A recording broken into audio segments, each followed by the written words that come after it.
ہے وہ اس شاعری میں نظر آتا ہے۔ تو میرا میاں محمد بخش، کیونکہ میرے دادا بہت شوق سے وہ کلام سنتے تھے، تو میں چھوٹی تھی تب سے ہر جمعے کو، ہر فرائیڈے کو جمعے کی نماز کے بعد وہ مجھے بلاتے تھے اور ساتھ بٹھا کے میاں محمد بخش صاحب کا کلام سنتے تھے۔ اس وقت تو مجھے سمجھ نہیں آتا تھا، لیکن جب میں ان چیزوں سے، ان راستوں سے گزری تو مجھے یہ اندازہ ہوا کہ ایک ایک لفظ میں کتنی حکمت اور کتنی سچائی ہے۔ جیسے میری بہت مخالفت ہوئی، آج تک ہوتی ہے، اچھے کام کو بھی برا بنا دیا جاتا ہے، جھوٹے الزامات کا بھی میں نے سامنا کیا،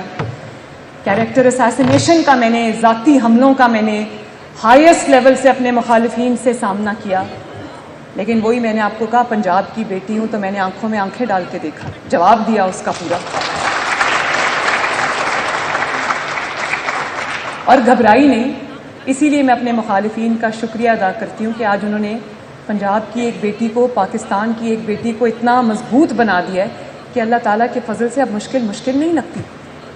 تو میں یہ کہنا چاہتی ہوں کہ جس چیز نے مجھے اس وقت میں طاقت دی، اس میں سے بہت بڑا کردار ایک میاں محمد بخش کی شاعری کا بھی ہے، اور بڑا مخالفین نے نیچا دکھانے کی کوشش کی، مٹانے کی کوشش کی، زبان سے بھی کہا کہ یہ ختم ہو گئے، مٹ گئے۔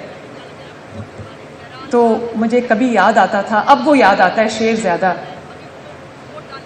میاں محمد بخش کا تھا کہ جیڑیاں گڈیاں آپے اڈیاں او کدی نہ چڑھن اچائیاں، جیڑیاں گڈیاں آپے اڈیاں او کدی نہ چڑھن اچائیاں، اوہی گڈیاں چنگیاں اڈیاں جیڑیاں سائیاں آپ اڈائیاں۔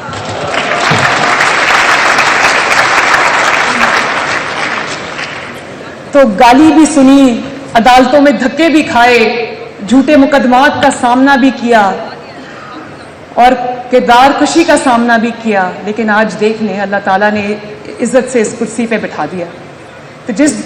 جس کو اللہ تعالیٰ عزت دے اس کو مخالفین، اور یہ صحیح ہے کہ یہ تو چلتی ہے تجھے اونچا اڑانے کے لیے، یہ صحیح ہے، ان کو شاید اس وقت نہیں پتا تھا کہ وہ کیا کر رہے ہیں،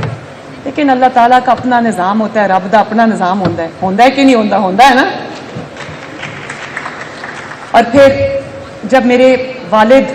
مشرف کی جیل میں تھے تو میرے دادا اس وقت ایک شعر سنا کرتے تھے ہر جمعے کو بلا کے،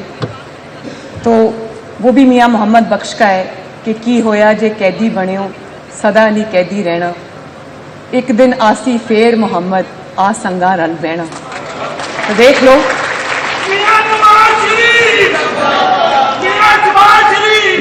مہربانی، اللہ نے آج ان کو عزت دی ہے، اور جو مخالفین ہیں وہ دیکھتے ہوں گے ان کو۔ تو اسی طرح ایک پرسنل میری بات ہے، میری والدہ 2018 میں جب میں جیل میں تھی تو گزر گئی، میرے دل سے ان کی یاد نہیں جاتی، اور میں کبھی کبھی ان کو خواب میں دیکھتی ہوں تو مجھے صبح اٹھ کے ایسا